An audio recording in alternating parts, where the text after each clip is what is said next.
여러분은 하루를 어떻게 시작하시나요? 가벼운 스트레칭 후 물 마시기로? 그때는 어떤 물을 어떻게 얼만큼 드시나요? 혹시 저의 왕비님처럼 커피를 내리는 것으로 하루를 시작하시나요? 제가 이 글을 시작하게 된 결정적 계기가 되었던 저희 왕비님, 나의 언니, 우리의 왕비님은 아주 오랫동안 늘상 하루의 시작을 커피를 내리는 것으로 시작하셨어요. 최근 만난 그날 역시도 저와 제 동생에게 향 좋은 커피가 있다며 커피 한잔 할지 물었어요. 다양한 브랜드와 맛의 캡슐 커피들. 그 앞에서 전 그들이 유기농인지 글라이포세이트 프리 커피인지 묻지 않았어요. 제가 글 시작부터 유기농이다, 글라이포세이트다 하는 말을 꺼내니 혹시라도 이번에는 뜬 구름 잡는 듯한 지구를 살리자 뭐 그런 구호라도 외칠 작정인가 라고 생각하실까봐 살짝 미리 전합니다. 사실 제가 무엇보다 좋아하지 않는 것이 뜬 구름 잡는 이야기거든요. 마음도 몸도 바쁜 여러분께 딱 현실적인 이야기만 할 것임을 맹세합니다. 그럼 다시 왕비님 이야기로 돌아갑니다. 그런 것이 있다면, 그들의 차이를 알고 계신다면 바로 왕비님이 먼저 그런 커피를 제게 권했을 테지요. 제 음식 선택 까탈에 저의 가족들은 이미 이력이 나 있었으니까요. 하지만 가족들이 모르는 제 까탈의 특징이 있지요. 그 까탈은 아무 때나 출연하지 않는다는 사실. 제 까탈이 총출동하는 것은 환자들 앞에서, 그것도 그들이 도움을 요청할 때예요. 그 외에는 최상의 선택지가 없을 때는 전 제 까탈을 거두고 차선과 기꺼이 합의하죠. 제 건강에 현재까지 아무런 이상이 없는 상태이기에. 그래서 그날 전 왕비님에게 모든 선택권을 넘겼어요. 왕비님이 생각하기에 제일 향이 좋고 맛있다고 생각하는 커피를 만들어 달라고 했죠. 그러자 왕비님은 환하게 웃으며 저와 동생의 취향을 고려하려는 듯 저희 둘을 잠시 바라보다가 곧 캡슐 2개를 고른 다음 캡슐 2개를 2개의 커피 머신에 각기 넣고는 말했어요. 내가 오늘 통 크게 커피 쏜다. 일단 이 2개로 시작한 뒤 만일 입맛에 맞지 않으면 있는 것 모두 시음해 보자고 했어요. 그게 왕비님이었어요. 언제든 저희들이 원하는 것은 무엇이든 해주고 싶어하는 동생들의 든든한 지원자. 베란다로 나가며 말했어요. 우리 제주 삼다수물 먹어. 아무래도 정수물보다 커피 맛이 좋겠지? 제주 삼다수라는 말에 저는 자리에서 일어나 왕비님을 따라 베란다로 갔어요. 그곳에 놓여있던 플라스틱 제주 삼다수 물통. 그 물통에서 물을 받아 커피 머신에 물이 채워지고 잠시 후 마치 증기선 출발 신호 소리 같은 커피 머신 소리와 함께 커피향이 주방 공기를 채웠어요. 이번에는 어떤 커피잔을 원하느냐 물었어요. 평소에 아끼며 사용하지 않는 것으로 알았던 장식장 속 커피잔들 중 취향껏 고르라는 거였어요. 그리고 원하면 화물로 보내준다고도 했어요. 그래서 전 말했죠. 앞으로 몇십 년 더 언니와 함께 사용한 다음 그때 생각해 보겠다고. 완성되어 왕비님의 콜렉션에 담겨 한층 몸값을 높인 2잔의 커피. 전 그 옆에 정수기에서 뺀 2잔의 물에 주방에서 발견한 겔랑 천일염 한 꼬집을 넣은 뒤 동생과 제 앞에 한 컵씩 놓았어요. 그리고 우리는 완성된 커피를 번갈아 마시며 마치 전문가인 양 맛을 분석하며 언니의 선택을 탁월하다며 칭찬했죠. 우리의 의도는 하나. 유기농 인증 여부로 까탈을 부리기보다, 그 자리에 없는 다른 커피를 들먹이기보다, 아니 커피보다 중요한 것은 왕비님이 우리에게 어떤 존재인지를 알리는 일. 왕비님에게 왕비님을 추종하는 철없는 두 동생이 언니를 원한다는 것, 언니가 우리 곁에 최소한 수십 년 머물러 주기를 바란다는 마음을 전하려는 것이었죠. 커피와 물을 한 모금씩 번갈아 맛보며 전 왕비님에게 넌지시 물었어요. 요즘도 커피를 종일 마시는지, 커피의 인이 바뀐 것 같아. 하지만 예전처럼 진하게 마시지 않고 물을 많이 섞어 그야말로 물처럼 커피를 마신다던 왕비님. 도저히 물만은 마셔지지가 않는다는 왕비님에게 전 그날 아무 말도 하지 못했습니다. 물처럼 마시는 커피라. 우리는 곧잘 혼동하죠. 비슷하면 별 문제 없다. 커피가 좀 들었어도 물처럼 흐리니까 별 문제될 것 없다. 예전보다 덜 진하니까 괜찮을 거다. 정말 그럴까요? 그것은 내 생각이 아니라 물어봐야 하는 거겠죠? 누구한테? 우리 몸의 세포한테요. 물 이야기 101 그리고 201을 통해 우리나라의 생수, 삼다수 포함 먹는 샘물과 정수기물 그리고 대략적으로 수돗물 이야기를 나누었어요. 그럼 여기서 물 301로 들어가기 전 일단 왕비님의 물 이야기를 해볼게요. 제가 기억하고 있는 왕비님의 아침 루틴, 커피 루틴은 아마도 미국 생활 동안 시작되었던 모닝 커피 루틴이 귀국 이후 현재까지 지속되어 온 것 같아요. 구체적인 것은 다음에 기회가 있을 때 직접 물어보려 해요. 과거를 제가 어쩌지는 못하죠.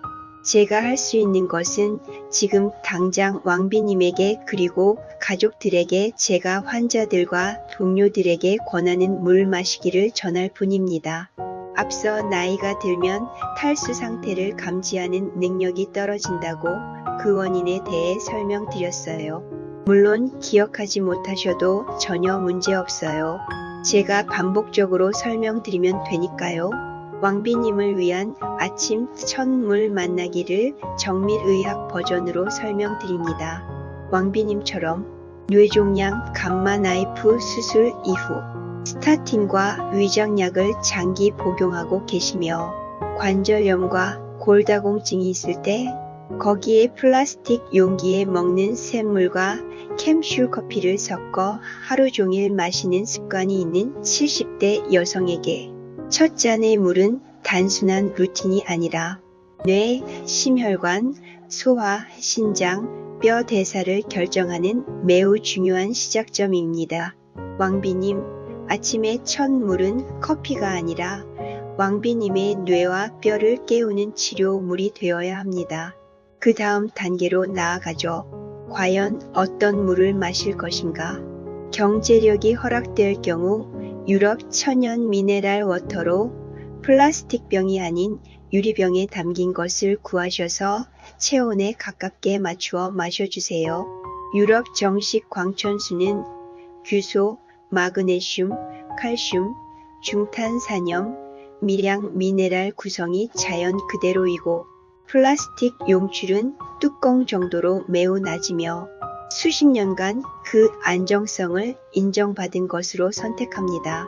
왕비님 같은 뇌, 혈관, 그리고 골다공증 환자에게 특히 미네랄 균형이 잡힌 천연 광천수가 의미 있는 이유는 칼슘 단독이 아니라 마그네슘과 규소를 포함한 전체 미네랄 매트릭스를 보충할 수 있기 때문입니다.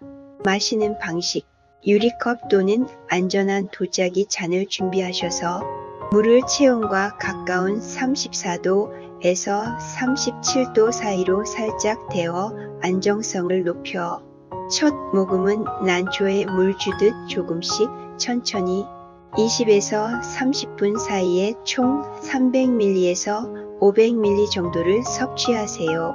마치 차를 마시며 도를 행하듯 물을 마시면서도 도를 닦는다는 마음가짐을 가져보는 거예요. 효과 뇌의 야간 탈수가 해소되고 신장 부담을 줄일 수 있으며 위장 점막의 회복을 기대할 수 있어요.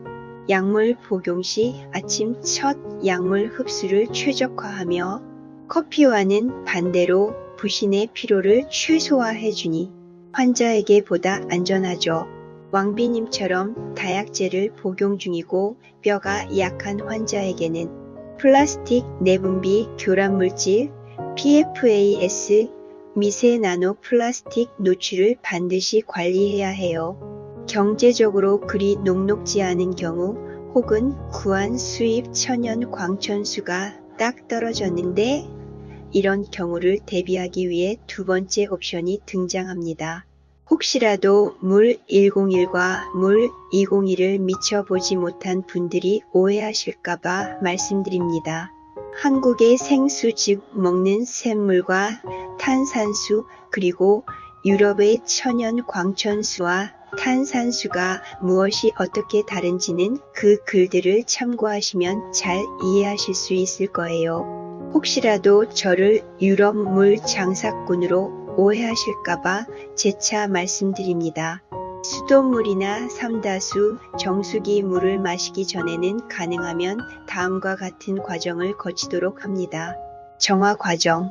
물을 스테인리스 냄비에 넣고 뚜껑 열고 100도에서 10분간 끓이면 휘발성 염소가 날아가고 미세 플라스틱도 일부 분해되며 PFAS도 부분적으로 감소한다고 하니 이렇게 끓인 뒤 완전히 식혀서 유리병에 보관해 되도록이면 당일 소비하세요. 여기까지 해야 노년기 장기와 호르몬의 부담이 줄어듭니다. 마시는 방법은 동일해요. 유리컵이나 도자기 잔에 체온 가까운 물을 20분에서 30분 동안 300에서 500ml 가량을 천천히 세포에 흡수시킨다는 느낌으로 마시는 거예요. 끝으로 모든 것이 귀찮고 지쳤을 때 최소 안전 조치만 갖춘 응급 옵션도 살펴봅니다. 의욕이 없어 그냥 있던 물 마실래라고 말하는 노년층에게는 지시를 복잡하게 하면 실패할 확률이 높지요. 그래서 생존선 같은 최소 안전 조치가 필요합니다. 그럴 때는 왕비님, 지금 있는 삼다수나 정수기 물을 드셔도 괜찮습니다. 단 이 물은 미네랄이 없기 때문에 컵 한 잔에 안전한 미네랄을 아주 조금만 더해주세요. 왕비님의 뼈와 뇌가 그 한 꼬집에서 힘을 얻습니다. 추가하는 미네랄, 정제염이 아닌 천일염, 전 보통 브르타뉴 지역 겔랑솔트나 베라호스 소금을 추천하지만 한국의 플라스틱과 중금속 검사를 통과한 천일염이 있다면 그것을 사용하세요. 가격도 저렴하고 간편한 브리타 정수기로 정수한 후 미량의 미네랄 소금을 더하세요. 유리컵 200ml의 소금 한 꼬집, 즉 0.3에서 0.5g 정도면 됩니다. 짠맛이 느껴지면 과한 것이니 바로 물 추가. 왜 이런 작업이 필요한지는 물 101과 물 201에서 설명드렸지요. 다시 설명하자면 노년층은 미네랄 결핍이 탈수로 이어지기 쉬워요. 그리고 미네랄이 있어야 물이 장을 통과해 세포 안으로 들어갑니다. 커피가 칼슘, 마그네슘 배출을 가속하므로 반드시 보충이 필요해요. 스타틴 복용자는 마그네슘 부족의 위험이 증가해요. 즉 물과 미네랄 매트릭스가 들어가야 왕비님의 뇌와 뼈, 근육 그리고 심장과 신장이 제대로 깨어납니다. 세 가지 옵션의 핵심적인 차이 정리하면 다음과 같습니다. 유럽 천연수 최선, 미네랄 구성이 완전해요. 이런 이유로 스위스나 독일에서는 수치료 중 규칙적으로 이런 미네랄 워터를 마시는 프로그램이 진행되고 있습니다. 뇌종양 환자로 스타틴을 복용 중이며 골다공증을 지닌 환자에게 최적이라고 할 수 있어요. 삼다수 외 먹는 샘물과 정수기 물을 일단 끓였다 식힌 물음 차선책이에요. 플라스틱과 PFAS 그리고 염소가 어느 정도 감소하는 것으로 알려져 있으나 사실 현실적으로 어느 정도나 감소하는지는 아직 그 어떤 검사 기준조차 없는 상황이라 확실하게 수치로 언급할 수 없는 형편이에요. 다만 경제적으로는 현실적이죠. 미네랄은 따로 보충이 필요해요. 그냥 삼다수물이나 정수기 정수물에 미네랄 소금을 넣는 것은 최소한의 안전선이라고 할 수 있어요. 귀찮아하는 노년층에게 가장 실행 가능성이 높죠. 미네랄 불균형을 최소한이라도 교정해야 해요. 그럼으로써 아침 첫 잔으로 급성 탈수를 예방할 가능성을 높이죠. 물의 온도에 대한 의학적 이유도 살펴볼게요. 미지근한 물이라는 표현은 모호해요. 왕비님 같은 환자에게 적정 물 온도는 체온 플러스 마이너스 1에서 2도, 즉 34도에서 37도입니다. 왜냐하면 차가운 물은 위장 운동을 억제하고 뜨거운 물은 미세혈관 확장과 어지럼을 유발하기 때문이에요. 체온의 물은 위점막의 부담이 가장 적어요. 노년층은 체온 관리 능력이 떨어져 급격한 온도 변화에 취약합니다. 그래서 미지근한 물이 아니라 체온수라고 표현해야 해요. 아침 첫 물 섭취의 생리학적 목적도 알아봅니다. 왕비님의 몸에서 이 물은 다음 작용을 수행합니다. 밤새 농축된 혈액을 부드럽게 희석시켜요. 뇌척수액의 순환이 시작되고 위산이 재가동되어 그리고 간 해독 대사가 개시되어 이로써 밤새 쌓인 산화 스트레스의 완충 역할을 기대할 수 있죠. 스타틴으로 인한 근육 피로를 얼마간 완화시킬 수 있어요. 카페인 섭취 전 부신 반응 안정을 기해야 합니다. 즉 아침 첫 한 잔의 바람직한 미네랄이 균형 잡힌 물은 치료적 물입니다. 정리합니다. 왕비님. 왕비님의 첫 물은 매일의 약이 되어야 해요. 왕비님, 아침의 첫 물은 단순한 물 보충이 아니라 왕비님의 뇌와 뼈 그리고 하루 전체의 대사를 깨우는 치료입니다. 오늘부터는 커피보다 먼저 왕비님을 살리는 첫 물 한 잔을 준비해 보는 거예요. 제가 이렇게 유럽산 병에 든 미네랄 워터를 권하는 것에 대해 여러분은 어떤 느낌을 받으실까요? 전 유럽산 백을 사라고 혹은 유럽산 유명 의류나 시계 따위를 구입하라고 권하는 것이 아닙니다. 전 지금 감마 나이프 수술을 몇 달 전에 받으시고 현재도 그것이 7cm 정도로 자라고 있다는 안타까운 소식을 들었기에 왕비님의 현재 몸 안 세포들에게 할 수 있는 최선의 사치를 하자고 권유드리는 것입니다. 사치, 물사치. 여기에 사치라는 말을 붙여야 할지 어떨지는 지금부터 제가 드리는 설명을 들으신 뒤 판단해 보시는 것 어떨까요? 물은 지역과 지질에 따라 다른 성격을 지니게 됩니다. 그리고 현존하는 가장 사람에게 유익한 물 환자에게 도움이 되는 얼마 전 큰 수술을 받았고 현재 진행형인 다양한 질병과 질환을 가지고 있는 왕비님에게는 생명수와도 같기에 전 이렇게 길고 오래 물 이야기를 하고 있는 것입니다. 그럼 지금부터는 감마 나이프 수술로 왕비님의 세포들이 어떤 상태인지 스타틴 외 다른 약물과 화학 보충제들이 왕비님의 몸에 얼마나 큰 독성 부하를 주고 있는지 정밀하게 살펴봐야 합니다. 먼저 감마 나이프 후 왕비님 세포가 겪는 전신적 고통에 대해 알아볼게요. 왕비님께서 몇 달 전 받으신 감마 나이프 수술은 훌륭한 치료법이지만 파괴된 종양세포는 혈액을 타고 돌며 전신에 염증 신호를 보냅니다.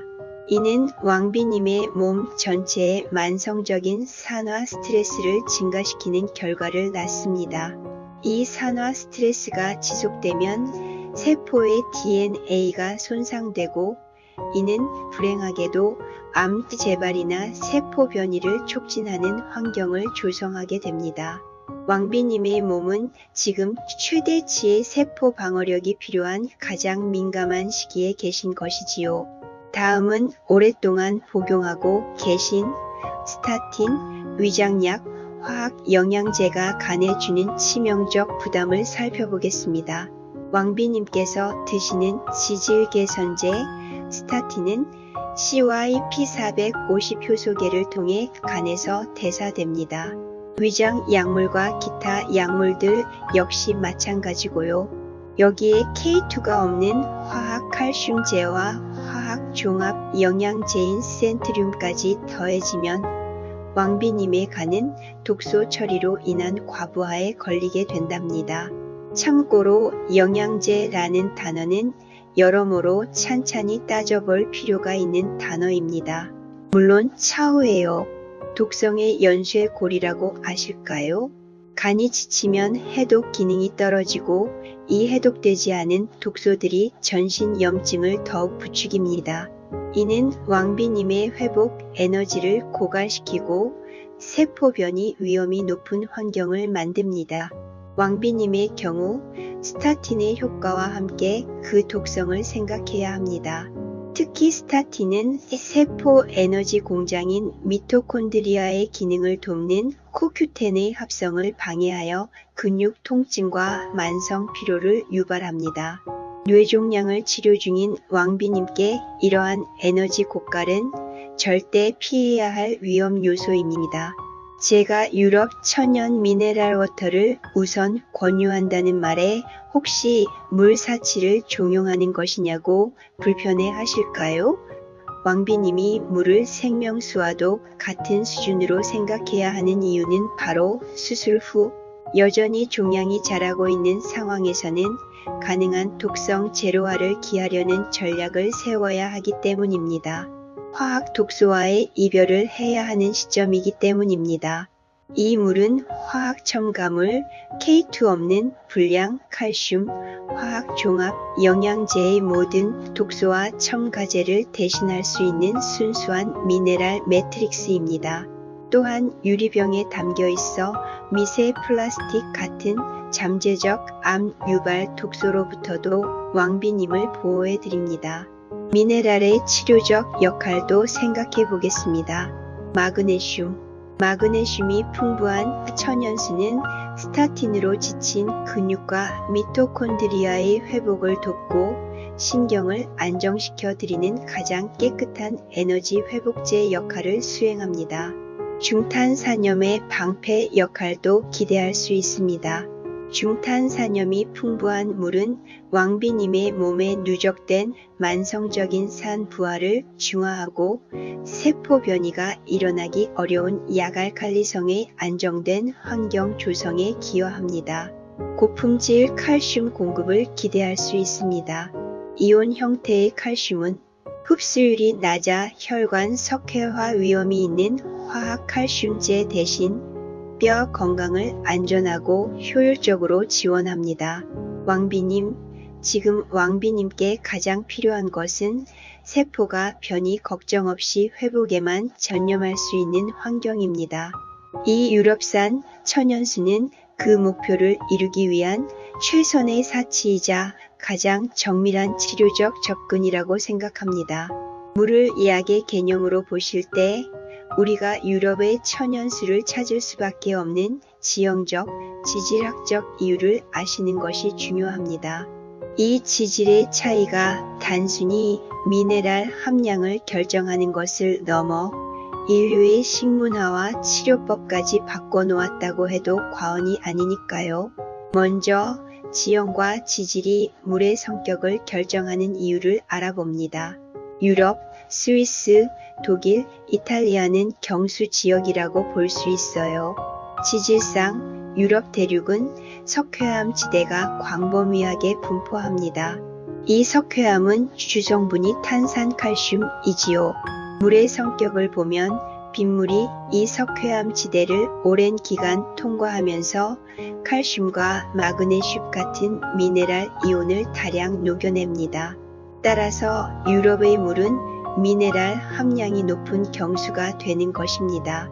치료와 연관지어 보면 스위스와 독일 등지에서 미네랄 워터 음용 요법이 발달하여 경수가 지닌 높은 미네랄 성분, 특히 중탄산염을 만성 산증 및 뼈 건강 치료에 적용하는 긴 역사와 과학적 근거를 확립했습니다.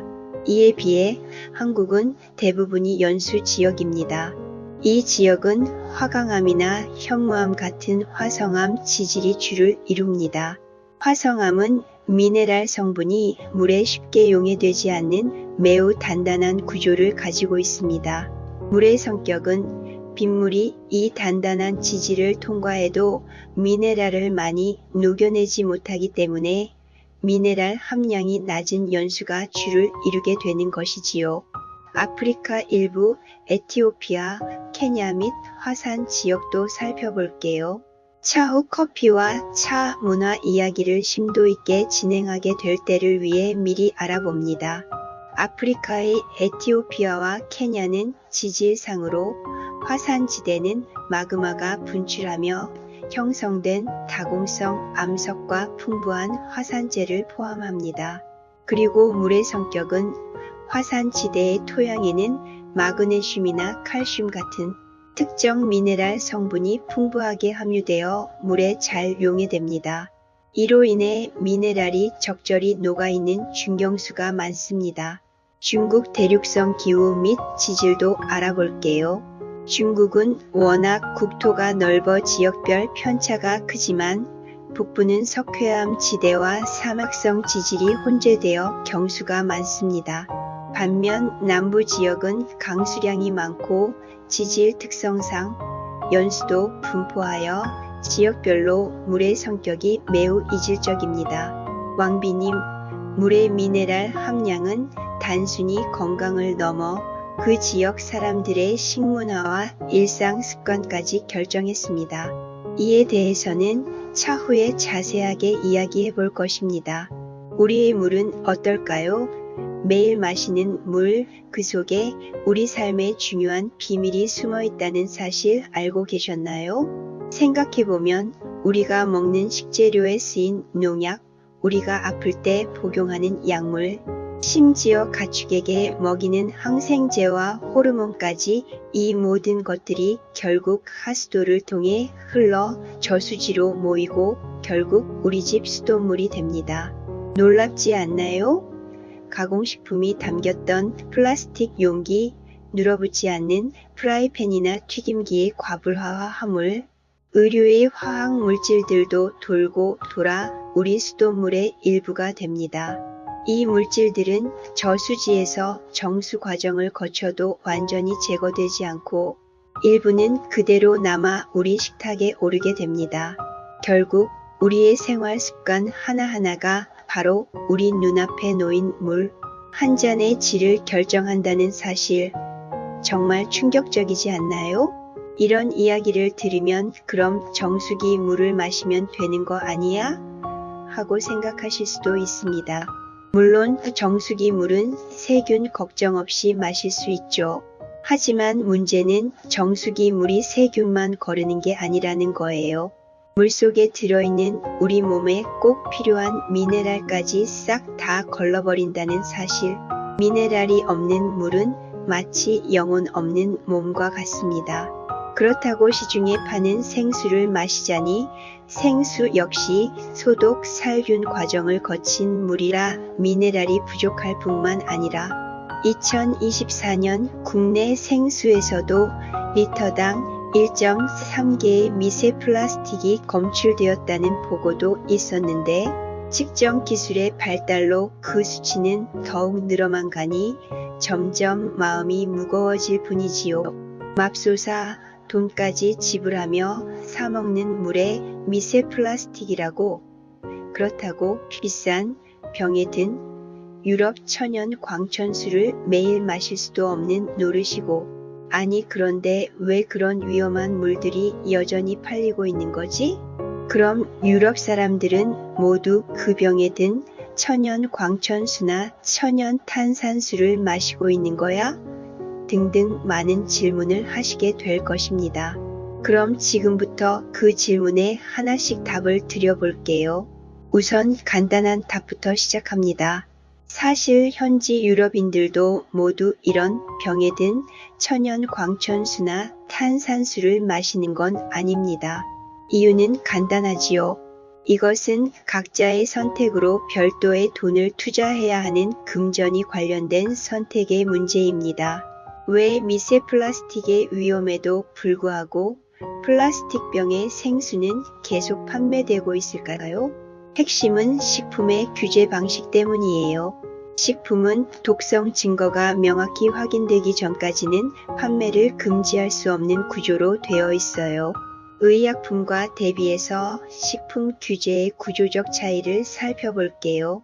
의약품의 경우에는 효능 안전이 증명되어야만 시판이 가능해요. 그래서 보통 전임상, 임상 1에서 3상 허가라는 절차를 밟죠. 물론 이번 코비드-19 백신의 경우처럼 특별한 경우도 있어요. 그리고 미세한 위험도 규제 대상이 돼요. 용출된 불순물은 ppb 단위까지 엄격히 검증해요. 그래서 위험이 있으면 즉시 처벌이 가능하죠. 이것은 한국, 미국 모두 동일해요. 이에 비해 식품의 경우에는 유해성이 명확히 입증되기 전까지는 금지할 수 없어요. 즉, 원칙은 최소 규제예요.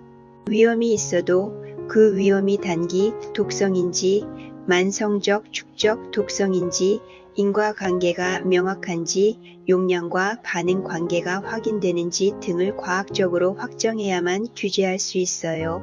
플라스틱, 나노플라스틱, 환경호르몬은 장기적 누적이고 저용량 독성이라 현행 법체계가 잡아내기 어려워요. 바로 이 인과관계 입증 책임 구조가 플라스틱 병의 생수 금지를 막고 있는 본질적인 이유입니다.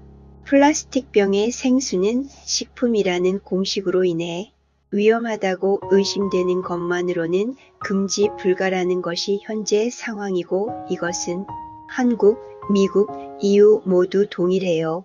식품 규제의 기본 원칙은 의심만으로는 금지 불가. 명확한 과학적 증거와 인과관계와 용량과 반응 관계가 먼저 확보되어야 해요. 그런데 미세 플라스틱 연구는 현재 인체 장기 축적 가능성이 높다는 보고와 염증 산화 스트레스 가능성이 보고되고 있으며 호르몬 교란의 가능성이 있고 암 위험 가능성은 아직 불확실하다고 간주되는, 즉 가능성은 높지만 금지할 만큼 명확한 인과관계는 아직 부족하므로 따라서 식품으로 분류되는 플라스틱 생수는 사라지지 않고 있는 거예요. 게다가 여기에 한국에는 특별한 문제도 있어요. 한국의 구조적 문제는 크게 다음 세 가지로 살펴볼게요. 첫째, 검사 항목은 있으나 실제 검사 의무는 없어요. 법령에는 항목이 수백 개가 존재하지만 정기 검사 의무가 있는 것은 극히 일부이고 일반적으로는 어떤 항목의 사고가 발생했을 때만 검사, 즉 사후적 검사제예요. 두 번째로는 나노플라스틱, 환경호르몬, PFAS 법적 기준이 없어요. 다시 말해 존재조차 검출하기 어려운 기술적 한계를 가지고 있어요. 기준치가 부재하니 규제도 불가능하고 자연스럽게 금지 역시 엄두도 내지 못하죠. 마지막으로 식품산업, 생수산업이 너무 비대해요. 소비량이 많고 대체재가 불균등해요. 대한민국 국민 모두 같은 질의 수돗물을 공급받고 있지 않다는 현실. 이에 대해서는 차후에 좀 더 자세하게 설명드릴게요. 이 세 가지 요소가 결합해서 플라스틱 생수 규제를 불가능하게 만들어요. 선진국인 EU나 미국도 마찬가지로 플라스틱에 든 생수를 금지하지 못하고 있어요. 미국의 경우에는 EPA, FDA 모두 인과관계가 명확해야 규제가 가능하다는 방침이 있어요. 미국 역시 미세 플라스틱의 기준은 없지만 PFAS는 일부 기준이 존재해요. 게다가 코카콜라, 펩시, 네슬레 등 거대 기업의 로비가 강력하죠. 아시죠? 미국은 로비가 합법화되어 있는 나라예요. EU의 경우를 보면 PFAS 규제는 전 세계에서 가장 엄격해요. 하지만 플라스틱 생수 판매 금지는 논의조차 하지 못하고 있어요. 각국 정부의 이유로는 식품의 자유시장 보호와 소비자 선택권의 우선 등을 언급하고 있어요. 수돗물은 깨끗하지만 플라스틱 물은 여전히 판매되고 있어요. 결국 핵심은 하나예요. 플라스틱은 단기 독성이 아니라 누적 독성이며 현재 과학으로 금지 기준을 만들기 어려운 물질이기 때문이고 식품은 의심만으로는 금지가 불가한 법 구조 때문이에요. 단순히 한심한 법률이기 때문이 아니라 식품은 전 세계적으로 이렇게 규정되어 있다가 정확한 표현이에요. 다만 한국의 문제는 수돗물의 지역별 편차, 검사 항목과 실제 검사 간극, 장기 유해물질 기준 부재, 낙동강, 금강, 영산강 등 하천 폐기물 문제, 플라스틱 필터 폐기물의 상수원 유입, 즉 한국은 식품 규제의 한계에 환경 인프라 격차가 더해지고 여기에 정치적 무관심이 겹친 상황이에요. 국가가 말하는 안전과 세포, 면역, 대사 관점의 안전 사이의 간극은 너무나도 커요. 국가는 사망과 중독 중심으로 물의 안전을 외치고 세포는 만성염증, 호르몬 교란, 산화 스트레스, DNA 손상을 당하면서도 아무 말 하지 못해요. 그래서 어쩌면 플라스틱 생수는 꽤 오랫동안 금지되지 않을 수도 있어요.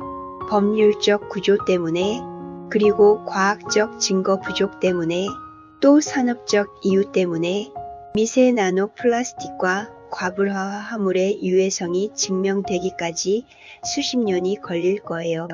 왜냐하면 지금 우리가 플라스틱과 과불화 화물을 먹은 사람들이 죽어가면 그제서야 생체 실험을 시작할 테죠. 이것은 마치 담배, 마약, 심지어 약품 이런 것들의 유해성이 밝혀지기까지의 역사와 그 궤적을 같이 하고 있어요. 담배는 유해성 공식 인정까지 가장 오래 걸려 70년가량이, 마약류는 비교적 빨리 유해성이 알려졌지만 법적 규제까지는 50에서 100년 가까이 걸렸어요. 약품은 임상 초기에 드러나지 않는 장기 부작용이 많아서 대개 10년에서 30년 후에야 본격적으로 밝혀지기 시작하죠. 대표적 사례 몇 가지를 보자면 우선 탈리도마이드, 1950년대 말에 임산부 입덧 치료제로 판매되었는데 기형아 출산 위험이 드러난 것은 약 4년 후였어요. 그러나 전 세계적 규제까지는 10년이 걸렸으며 지금까지 의학사에서 규제 실패의 교과서로 불리우고 있어요. 다음은 로페라마이드, NSAIDS 계열, 한국에서는 흔히 소염, 진통제라고 불리우는 약품, 그리고 스타틴 등을 들 수 있어요. 대부분은 임상 초기에는 드러나지 않는 장기 부작용이 존재했어요. 시장 출시 후 10년에서 30년 뒤에야 주요 부작용이 밝혀진 약들이 많죠. 호르몬제, 스테로이드, 항우울제, 모든 약물의 장기 부작용은 임상시험에서 완전히 파악될 수 없기 때문에 실제 임상에서 수십 년 동안 축적된 데이터로 다시 평가됩니다. 의학계에서는 이 과정을 사후역학이라고 부르죠. 따라서 약품의 잠재적 위험이 드러나는 데는 평균 20년에서 30년이 걸린다고 볼 수 있어요. 일부 약물은 담배처럼 더 오래 걸리기도 했어요. 지금 제가 언급한 약물 이름 중 귀에 익고 낯을 튼 약품 이름들이 제법 있으시죠? 그 이유는 약물은 이름이 같아 보여도 최소 수십 종의 계열이 존재하며 일부는 이미 부작용 때문에 사라졌고 지금 남아있는 것들도 절대로 부작용이 0일 수는 없다는 사실을 환자분들은 꼭 기억하셔야 해요. 환자들 중에는 자신이 복용하는 이 약을 색, 모양, 크기로 기억하는 경우가 많습니다. 특히 스타틴, 항우울제, 호르몬제처럼 종류가 여러 갈래로 나뉘는 약물에서 이런 방식은 절대적으로 위험한 습관입니다. 이유는 단순합니다. 약은 모양이 아니라 성분으로 작용하기 때문입니다. 같은 계열 약이라도 성분이 다르면 전혀 다른 약이에요. 예를 들어 스타틴이라고 하면 한 가지 약이 아닙니다. 아토르바스타틴, 로수바스타틴, 심바스타틴, 프라바스타틴 등 서로 다른 활동 성분을 가진 개별 약물들의 묶음입니다. 항우울제도 마찬가지입니다. SSRI만 해도 플루옥세틴, 에스시탈로프람, 서트랄린처럼 완전히 다른 약물들이 하나의 그룹을 이루는 형태입니다. 호르몬제도 동일합니다. 구조와 작용시간, 분해 과정이 서로 다릅니다. 따라서 색깔이 비슷하다고 같은 약이 아니고 모양이 같다고 동일 약효가 보장되지 않습니다. 이것은 여러 연구에서 반복적으로 확인된 사실로 약물의 구조적 차이는 약효와 부작용에 직접적 영향을 준다는 것이 약리학의 기본 원리입니다. 같은 약이라도 제약사마다 모양이 완전히 달라져요. 약은 의사가 정하는 것이 아니라 각 제약사의 제형 설계에 따라 색과 모양이 바뀝니다. 동일 성분이라도 회사마다 분홍색, 하얀색, 노란색으로 나올 수 있습니다. 모양도 타원형, 원형, 캡슐형으로 다르게 제작됩니다. 특히 제네릭 시장이 큰 나라에서는 같은 성분이 수십 개의 디자인으로 시판되는 경우가 흔합니다. 때로는 병원이나 약국 상황에 따라 동일 성분의 다른 회사 제품으로 바뀌기도 합니다. 즉, 색으로 기억하면 반드시 언젠가는 사고가 난다는 뜻입니다. 중증 환자는 이 약이 바뀔 가능성이 항상 존재해요. 중증 환자일수록 의사는 이 약을 조정하면서 가장 적절한 조합을 찾습니다. 약을 바꾸는 이유는 여러 가지입니다. 첫째, 부작용이 나타났을 때 같은 계열의 다른 약으로 교체하기 위해서. 둘째, 용량을 줄였다 늘리며 몸에 맞는 수준을 찾기 위해서. 셋째, 두 가지 혹은 세 가지를 한 알에 담은 복합제 형태가 더 안전하거나 편할 때. 넷째, 상호작용 때문에 한쪽 성분을 변경해야 할 때. 이 과정에서 약의 색과 모양은 계속 바뀝니다. 따라서 모양으로 기억하는 습관은 치료 과정 전체를 위험하게 만듭니다. 의료진들은 반드시 환자에게 다음과 같은 메시지를 상냥하게 그러나 정확하게 전달해야 합니다. 첫째, 약은 색과 모양이 아니라 성분 이름으로 기억해야 한다는 점. 둘째, 의사가 처방하는 것은 대표 성분명과 세부 용량, 그리고 조합이라는 점.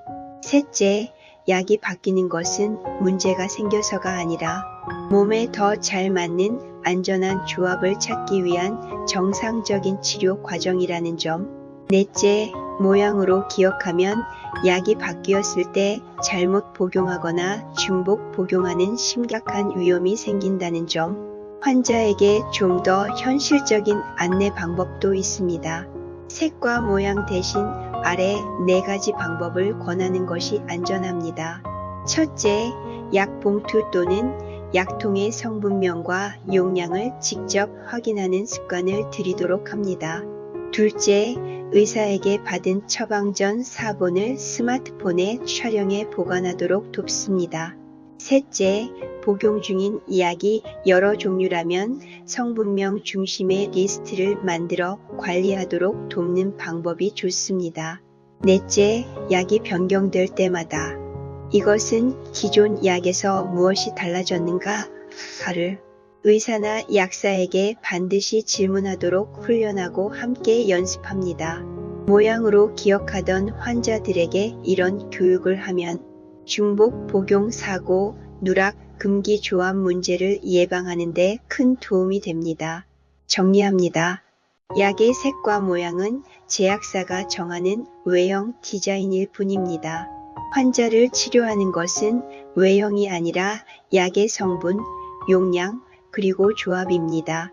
간호사나 약사들이 처방전이나 처방약을 환자에게 건네면서 뇌영양제라는 말을 의료 현장에서 사용하거나 약 봉투에 써 넣는 일은 절대 해서는 안 되는 일이라고 생각합니다. 존재하지 않는 개념이 임상 안전을 위협할 수 있기 때문입니다. 왕비님이 복용하고 계신 여러 약물에 관해서는 뒷장에서 자세하게 다시 다룰 예정입니다. 그럼 다시 글라이포세이트 이야기로 돌아갑니다. 이미 소송에서 패소하여 천문학적인 보상금을 지불하고 있는 글라이포세이트. 미국과 호주 그리고 캐나다. 글라이포세이트 사용국의 미래 98에서 99% 의존하고 있는 한국. 이런 수입미를 주재료로 삼아 천연 외 각종 향료, 향미 증진제, 복합 조미료라는 이름으로 버젓이 특허까지 받고 기업의 기밀 보장이라는 법적 보호 아래 당당히 이들 제3세대 조미료들은 수입밀에 첨가되어 라면 외 각종 가공 정제 상품으로 생산되고 있습니다. 검사 항목에는 분명히 존재하지만 글라이포세이트 사용국의 밀만 수입하면서도 실제로는 단 한 번도 검사된 적 없는 밀에 제2세대, 제3세대 조미료를 첨가한 플라스틱에 담겨져 있는 라면, 빵, 가공, 정제 상품들.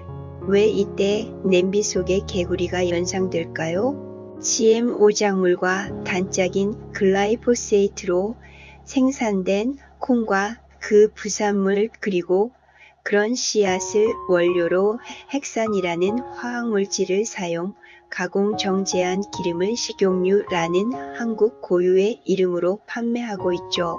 그뿐인가요? 농가에서 골프장에서 아파트 주변 잔디밭에도 글라이포세이트는 사시사철 우리 곁을 지키고 있어요. 글라이포세이트의 뒤질세라 법정에서 배상금 물기와 향후 30년에서 50년 동안 법정 공방이 예견되고 있는 테프론. 영원히 존재하는 화학물질이라는 별명을 가지고 있는 테프론 PTT와 PFAS의 관계에 대해서는 차후에 자세하게 설명드릴게요. 지금은 한국에서 테플론 제품을 만드는 주요 구조와 정부의 입장에 초점을 맞추도록 하겠습니다. 원료는 전부 해외에서 수입돼요. 주요 원료 공급처는 미국에서는 듀폰 테플론 브랜드, 일본의 다이킨, 중국의 동유그룹 외 다수, 한국은 PTFE 원료를 제조하는 공장이 없어요. 모두 수입 가공 구조입니다. 한국에서 테플론 코팅 제품을 생산하는 회사들은 대기업과의 연관성이 핵심으로 네오플렘, 한국의 대표 코팅 프라이팬 제조사예요. 국내외 OEM, ODM 방식으로 생산하고 PTFE와 세라믹 코팅 모듈을 생산해요. 미국과 유럽 대형 유통망을 통해 수출하며 삼성, LG와 협력하여 주방용품을 제작했던 이력이 있어요. 라겔락, 프라이팬과 냄비 라인에 테플론 코팅을 사용해요. OEM 기반으로 한국과 중국 생산 공장을 운영해요. 글로벌 매출 시 대기업 CJ와 롯데 유통망과 연결돼요. 쿠쿠, 압력밥솥, 에어프라이어 등에서 내부 코팅이 PTFE 계열을 포함해요. 한국 대기업 수준의 중견기업으로 삼성, LG와 가전부품 협력 체계가 있어요. 해피콜, 양면팬으로 유명하고 PTFE와 테플론 코팅을 사용해요. 코스트코, 이마트, 롯데마트, PB브랜드 모두 테플론 OEM 생산을 하고 있어요. 원료는 미국, 일본, 중국에서 수입하고 제조는 한국과 중국에서 해요. 이외 한국 중견 코팅 전문 회사들로는 동양합성화학, 대주코팅, 한국노블코팅, 경일코팅 등이 있고 이들은 대기업 OEM 제품을 대량 생산해요. 한국 대기업인 삼성, LG 등 3대 대기업은 직접 테플론을 생산하지는 않지만 주요 가전제품에서 사용하는 코팅 부품 대부분이 대기업과 중견기업 OEM 체인으로 연결되어 있어요. 예, 삼성 냉장고 세탁기 부품 테플론 코팅된 컴프레서 파이프 패킹, LG 에어프라이어 쿠커 내부 코팅 PTFE 기반, SK 계열 화학사 테플론과 유사한 불속의 소재 취급, 롯데 GSCJ 계열 유통망 테플론 제품 대량 판매, 즉 한국 3대 기업이 테플론 원료를 생산하는 건 아니지만 한국 생활 전체의 테플론 제품은 대기업을 통해 전 국민에게 공급되고 있는 거예요. 한국에서 테플론 제품이 계속 생산되는 이유. 첫째, 원료를 만들지 않아 책임 구조가 불명확해요. 원료 제조가 해외라서 부작용 환경 문제 발생 시 책임을 명확히 묻기 어렵죠. 둘, 한국 식품생활용품법은 약품 기준보다 훨씬 느슨해요.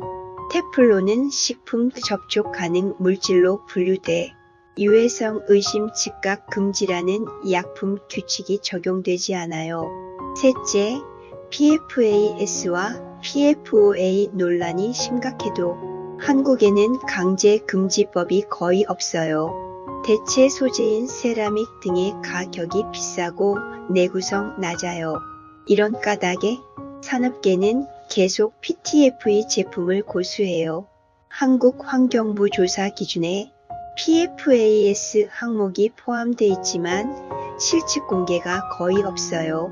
PFAS 문제로 해외에서는 수십억 달러 벌금이 부과되고 있지만 한국은 규제가 매우 미약, 무방비 상태에 가까워요.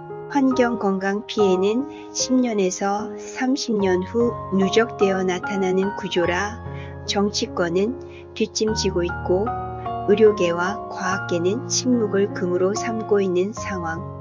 이런 와중에 역시 땅, 물, 공기는 오염되고 있어요. 과연 우리는 우리 후대에게 어떤 유산을 남길 수 있을까요? 한국 정부는 글라이포세이트도 마음껏 사용하도록 허용, 테플론 사용 제품도 자유로이 생산하고 판매하도록 그 어떤 법적 조치도 취하지 않고 있어요.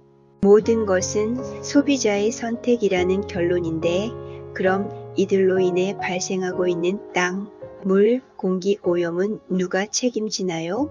금지 제한 정책도 없고 오염 대책도 없고 그 외 여러 다양한 화학물질들의 위험에 관한 보고와 논문들이 발표되고 있죠. 어쩌면 우리 살아생전 그 결과를 볼 수 없을지도 몰라요. 네, 이들의 흐름은 완전히 같아요. 이들은 똑같은 역사적 패턴을 그대로 반복하고 있습니다. 정부는 바로 죽지 않으면 안전이라는 기준을 고수하고 있고 반면 정밀의학에서는 세포와 미토콘드리아 기능에 장기적인 손상이 있는가를 기준으로 보여야 한다는 입장이고 이 간극이 오늘날 수많은 문제를 낳고 있는 것입니다. 정치인도 아니고 기업인도 아닌 우리는 분명히 인지해야 합니다. 정치인도 기업인도 우리의 건강에 관심이 없다는 것을요. 그들이 원하는 것은 표이고 소비입니다. 따라서 우리는 그들이 원하는 것을 제대로 활용해야 합니다. 우리의 건강에, 우리의 땅, 물, 공기의 건강에 그들이 관심을 갖게 만들어야 합니다. 그를 위해 먼저 우리들이 할 일이 있을 것 같네요. 오늘부터 플라스틱에 담긴 물이나 즉석밥, 가공, 정제식품은 가능한 사지 않도록 합니다. 소비자들이 변하면 업자들도 변합니다. 가능한 현미나 쌀 그리고 콩을 비롯한 식재료를 유기농, 글라이포세이트 무사용으로 구입하도록 노력합니다. 소비자들이 변하면 농부들도 축산업자들도 글라이포세이트 외 제초제와 농약 그리고 화학비료 사용을 자제할 것입니다.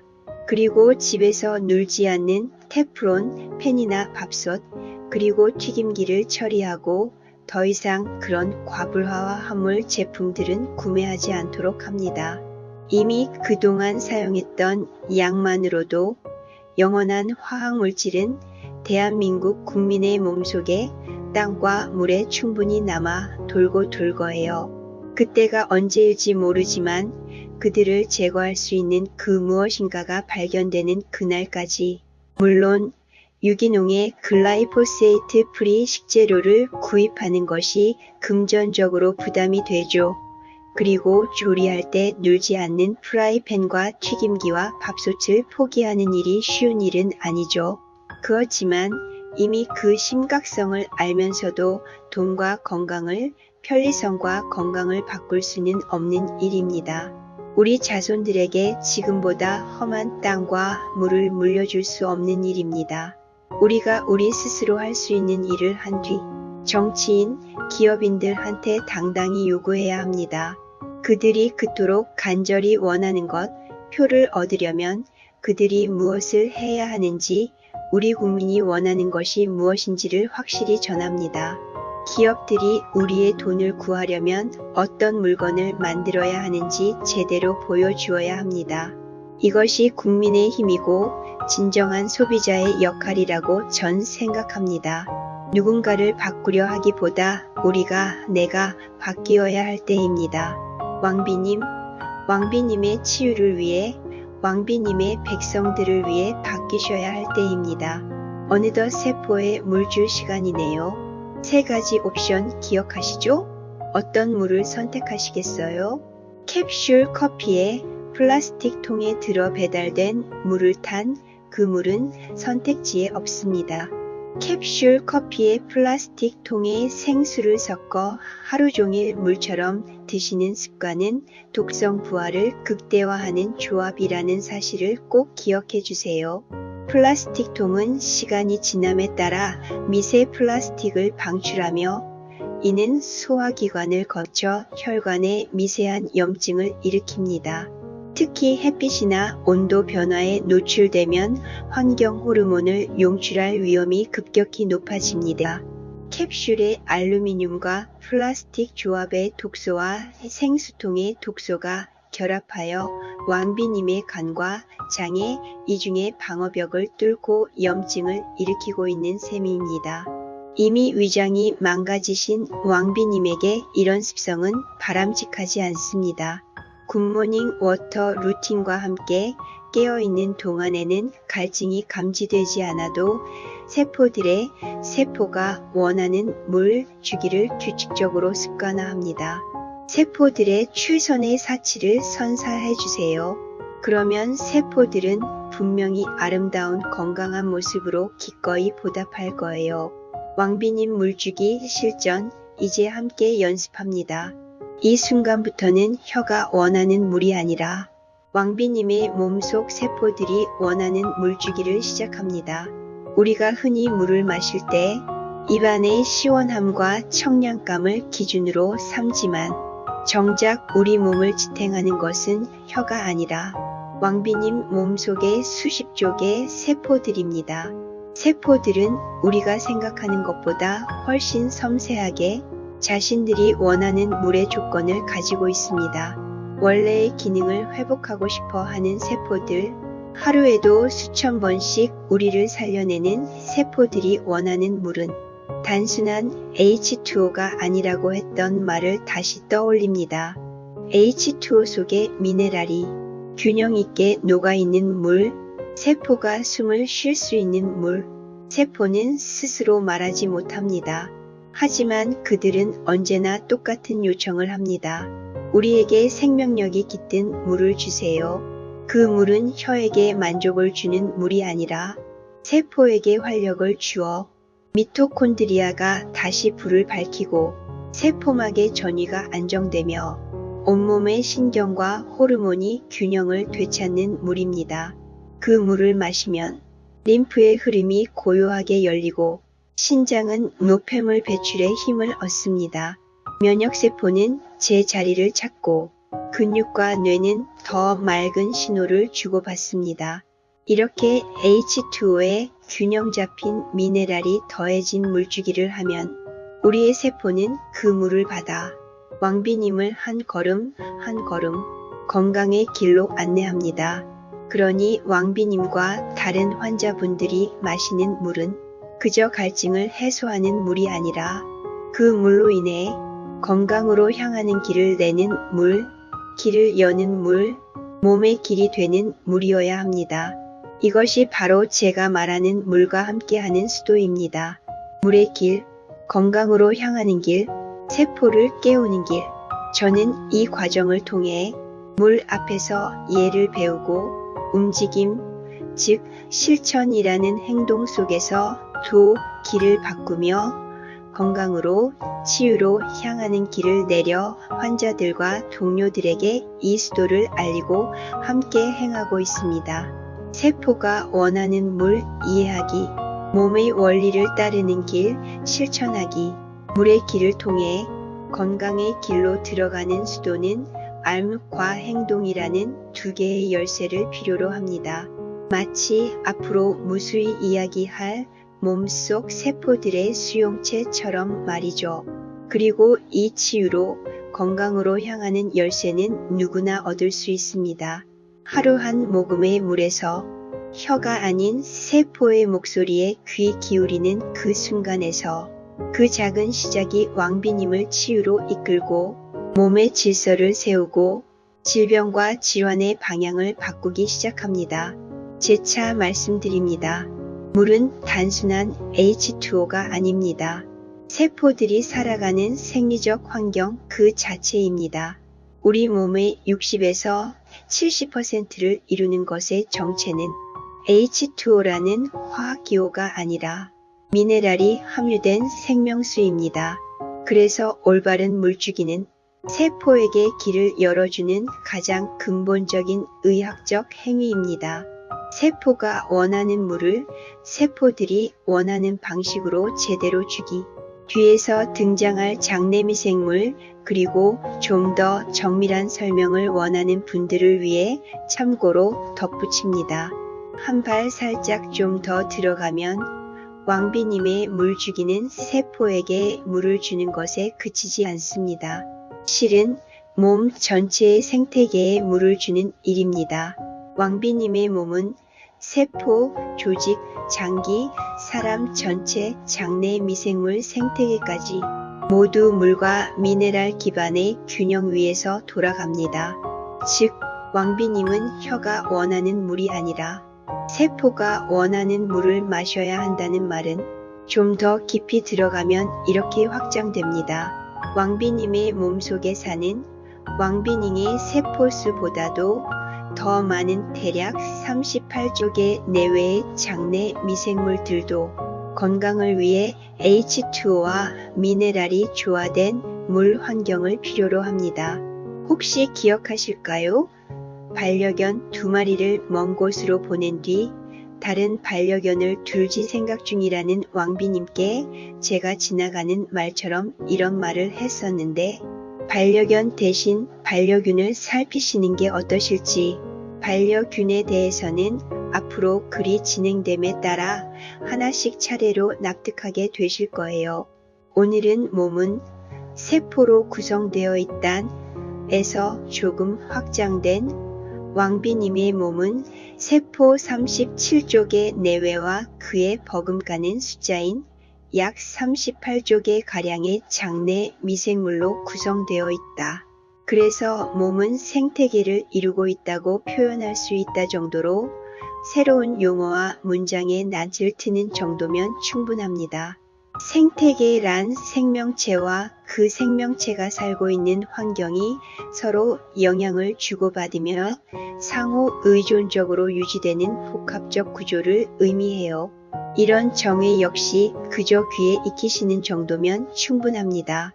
커피를 꼭 드시고 싶을 때는 캡슐 커피 대신 유기농 글라이포세이트 프리 원두를 약하게 혹은 중간 배전으로 볶은 원두를 사용하여 커피를 내리기 전 갈아서 종이 필터를 통해 식물성 콜레스테롤 구조의 화합물인 카페스테롤을 제거하는 드립 방식을 제안합니다.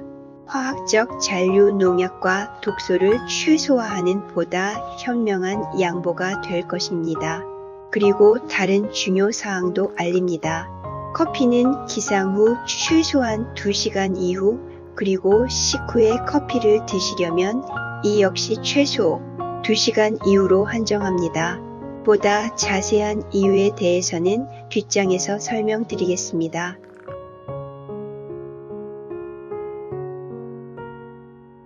자, 커피가 준비되었으면 그 옆에 한 컵의 물도 준비합니다. 기억하실까요? 저와 혜빈이가 커피를 마실 때 장면. 네, 전 커피 옆에 물 한 잔을 준비했었지요. 오스트리아 수도 비엔나의 커피하우스 문화를 흉내내려 했던 것은 아니에요. 사실 그들의 문화와 다른 과학적, 정밀 영양학 영향을 받은 거예요. 이건 또 뭘까? 궁금하실까요? 커피를 좋아하시는 만큼 각국의 커피 문화 이야기도 분명히 좋아하실 거예요. 커피에 관한 재미있는 문화와 그에 관한 과학적인 이야기도 차차 들려드릴 테니 기대하세요. 미네랄 균형이 잡힌 한 잔의 물이 장과 뇌의 원활한 소통을 도와 대사 이상을 바로잡는다고 상상해 보세요. 물이 원활한 혈액의 흐름을 만들어 건강한 혈액이 심장과 장기들 그리고 모세혈관 끝까지 영양분과 산소를 보내고 그 후에는 노폐물과 폐기물들을 원활하게 몸 밖으로 배출하도록 도우려 열심히 일하는 모습을 그려보세요.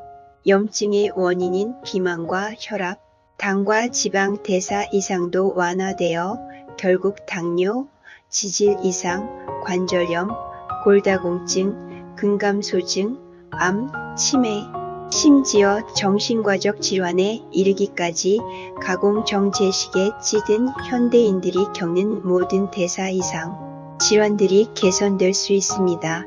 커피와 각종 음료로 물을 잃으면서도 물과 미네랄 섭취는 뒷전인 상황. 물과 미네랄이 부족해도 미처 깨닫지 못하는 상황 속에서 젊은 심장병 환자와 암 환자들이 증가하고 장수한다고 하지만 약으로 연명하는 중장년층이 늘어나는 이 시대에 물과 미네랄은 필수 영양소 교육이 아닌 생존을 위한 교육이 되어야 합니다. 그럼 오늘의 이야기를 총 정리하겠습니다. 건강한 물은 우리 삶의 근원입니다. 우리 모두가 물의 소중함을 깨닫고 더 나아가 건강한 물을 위한 현명한 선택을 할 수 있기를 바랍니다. 우리의 생활 습관이 우리의 미래를 그리고 우리 아이들의 미래를 바꿀 수 있습니다. 물은 단순히 목마름을 해소하는 것을 넘어 우리의 몸과 마음 그리고 환경까지 아우르는 물의 도를 통해 진정한 건강을 찾아가는 여정의 시작이 될 수 있습니다. 아침에 일어나 마시는 미네랄 균형이 잡힌 물 한 잔, 혹은 요리에 사용하는 물, 샤워를 할 때 사용하는 물. 이 모든 물의 질은 우리의 일상생활과 떼려야 뗄 수 없는 관계를 맺고 있습니다. 하지만 안타깝게도 우리가 사는 현대 사회에서 물의 질은 다양한 오염원에 의해 위협받고 있습니다. 농업에서 사용되는 농약, 가축 사육 공장에서 남용되는 항생제와 호르몬, 그리고 우리 개개인의 생활 습관에서 비롯되는 무수한 공해 물질들이 끊임없이 물을 오염시키고 있습니다. 예를 들어볼까요? 우리가 마트에서 구입하는 신선한 채소와 과일 그리고 식이섬유가 많다는 현미 등에 사용된 글라이포세이트 같은 제초제와 농약 성분, 병든 가축에게 투여된 수많은 항생제와 호르몬제들이 결국 어디로 갈까요? 맞습니다. 이 모든 잔여물은 토양과 강물을 거쳐 하수도로 유입되고 최종적으로는 우리 모두의 수돗물 원수인 저수지에 도달하게 됩니다. 심지어 병원에서 처방받는 과도한 약물이나 항생제들도 마찬가지입니다. 우리 몸을 거쳐 배출된 이 약물 성분들은 하수 처리 과정을 완전히 거치지 못하고 강과 바다로 흘러 들어가 수생태계를 오염시키고 다시금 우리 식탁으로 돌아올 수 있는 잠재적인 위험을 안고 있습니다. 여기서 끝이 아닙니다. 현대 생활에서 자주 사용되는 유기농 식재료에 대한 관심이 높아지는 이유도 바로 여기에 있습니다. 왜 우리는 기꺼이 더 비싼 유기농 식재료를 선택해야 할까요? 왜 플라스틱 용기에 담긴 식품이나 과불화 화합물 PFASE 코팅된 프라이팬, 튀김기, 방수 처리된 옷, 그리고 화학 섬유 사용을 삼가야 할까요? 그 이유는 명확합니다. 이 모든 것들이 우리의 수돗물 원수, 즉 저수지에서 만나는 공동 운명체이기 때문입니다. PFAS와 같은 죽지 않는 좀비 화학 물질은 자연적으로 거의 분해되지 않으며 한번 환경에 배출되면 오랜 시간 동안 우리 주변을 맴돌게 됩니다. 이러한 물질들은 저수지에서 아무리 정수 과정을 거친다 해도 완전히 사라지지 않습니다. 심지어 최첨단 정수 시설을 갖춘 곳에서도 일부는 잔류할 수밖에 없습니다. 결국 우리가 일상에서 무심코 행하는 소비 행위, 즉 어떤 식재료를 선택하고 어떤 조리 도구를 사용하며 어떤 옷을 입고 어떤 약물을 복용하는지 등 우리의 생활 습관 하나하나가 우리 눈앞에 놓인 물 한 잔의 질을 결정하는 가장 중요한 요인이라는 것을 깨닫는데 이 영상이 작은 도움이 되었으면 합니다. 오늘도 함께 해주셔서 감사합니다.